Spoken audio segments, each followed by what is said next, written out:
how to sign up for QQ account. Hey guys, welcome back to another episode. In this video I'll be showing you the ways to create an account on QQ account. So for that case, you just have to go and open up a browser. On the web address bar, type in QQ account and it's going to show you this sort of field. Type in ssl.zc.qq.com. That's going to take you to the official page. You could also use an application. Either way, the procedure is going to remain the same.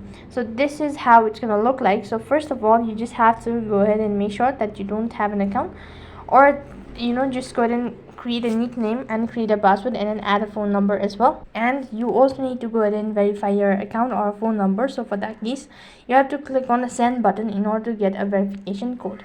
So wait patiently until you get the verification code. When you're done entering your verification code, then it's going to take you to the other field where you just have to go ahead and mark on the terms and condition and solve the puzzle in order to confirm that you are human.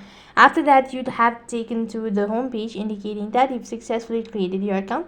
So then you could go and explore all of that information, and that is how you can sign up for QQ account. That is all for this video. I hope the video was helpful. Make sure to like, share and subscribe to our channel. Thank you for watching. See you in the next video.